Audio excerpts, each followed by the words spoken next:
we're making beef satay. So you don't have to go to Thailand to know about that, because when you guys were young, if there's one thing you always order if you go to a Thai restaurant for the kids, it's satay. It's that long piece of meat, either beef or chicken, threaded onto a skewer with that amazing peanut dipping sauce.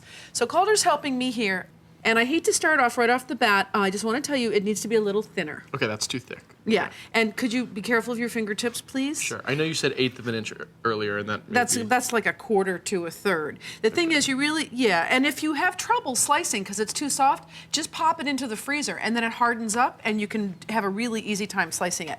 So I'm gonna get started on the marinade, and I've been just peeling ginger, which just begins to take you into that head of Thai food. And I have about what would be a 2-inch piece that I've sliced, getting that in there.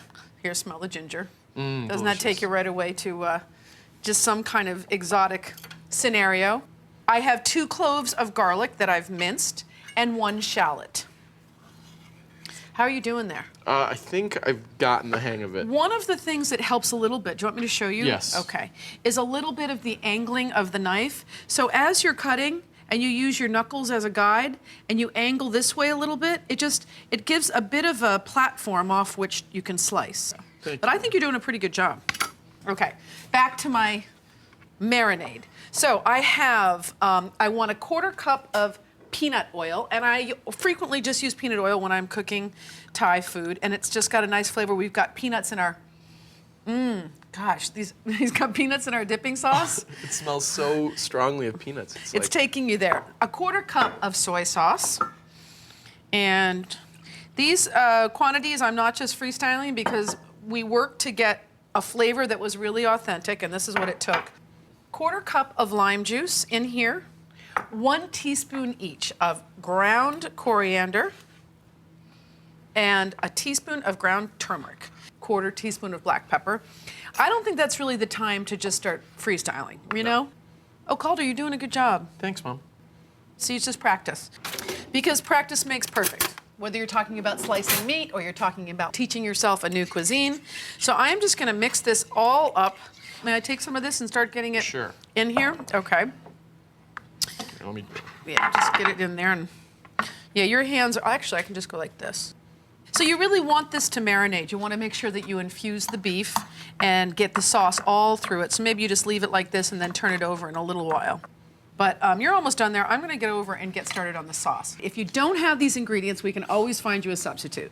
Because like Calder said, it's either a sweet note or a salty note or a sour note, that kind of thing. So we have 1 clove of garlic, and this is palm sugar, which, have you ever seen palm sugar Never before. Anyway, it's a sweet, really, really authentic ingredient, and you can either grate it or chop it for me. I need 2 tablespoons. Okay.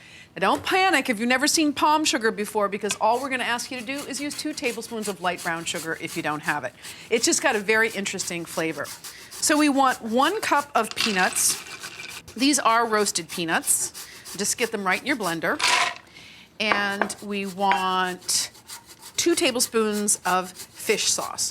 Now, fish sauce is another one of those flavors that really, really, really makes this taste authentic. And I keep fish sauce in my fridge all the time. You can really buy it in the international section of all grocery stores. But if you're really wanting to do this and you do not have fish sauce, then I would just double up on the soy sauce. Mom, do you think this is about 2 tablespoons? Oh, nice job there, too. That's plenty. Okay. In fact, we might even measure that. Okay. So I've got a tablespoon of soy. But as I said, if you don't have fish sauce, just put 3 tablespoons of soy, because that's really playing that salty role. That's what fish sauce is doing. I have a teaspoon of sesame oil, which I keep in the refrigerator. And these are things I've really worked with a lot. If you love Asian food and you want to make dishes like this, it's just a few things you keep in your pantry, and then you'll be at the ready anytime you want to make it. So here we go back to our sour. Yeah, go ahead, 2 tablespoons. We need about a tablespoon of lime juice, so I'm just going to squeeze it right in there. We're almost there right now. And then this is the other thing. You take peanuts and you mix it with coconut milk, and that's where you get this magic flavor that his friends want to know how to make. And now you're going to be able to show them. 1.5 cups of coconut milk, which is about 1 1/4 cans. Of these cans, though, right? Of these cans, about 1 1/4. Now, coconut milk is something that I keep all the time in the cupboard. And you can use it for so many things. And then one last little touch is 1/4 cup of coconut I keep that in the freezer too because I like it in my cookies, I like it cake, I like, you name it, I love coconut.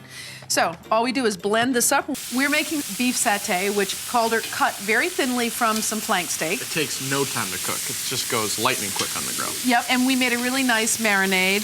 And then all you have to do is just take a stick that I've soaked in water. Obviously, the reason you soak it in water is so when you start cooking it on your griddle, it doesn't start fire. That's kind of an important thing, right? And we made a peanut sauce, because peanut sauce goes a long way towards making people happy. The thing about cooking like this is just stocking your pantry with a few basic items. And if you don't have it at your supermarket, you can order them online. And there's all kinds of opportunities for pantry purchases online. So I'm just going to wash my hands, and you can get these on the grill, right? Yeah. Okay, great. All right. One thing we didn't do is actually taste the peanut sauce, and that's what I'm kind of dying to do right now. So I'll get it into its final dish, and we can taste. And then you can tell me if you approve, if it tastes familiar. I can say that the sauté smells great, and if that peanut sauce is anything like I hope it is, this is going to be amazing. Well, I hope it is too. Okay, so the only thing that I'm going to do is put some chopped peanuts on top. Are those done? These are done, yeah. Okay, so I think we need to start tasting. Now, if you're going to double dip, you got to use a spoon. Okay. If you're not going to double dip, you can go in once. That's the rule. Let me just get rid of these over here and put them in the sink too. Can I take the plunge? Please do. And be honest. We have to make sure that you're happy here. They look like they're cooked well. I'm going to taste it first without the sauce. Amazing. Amazing.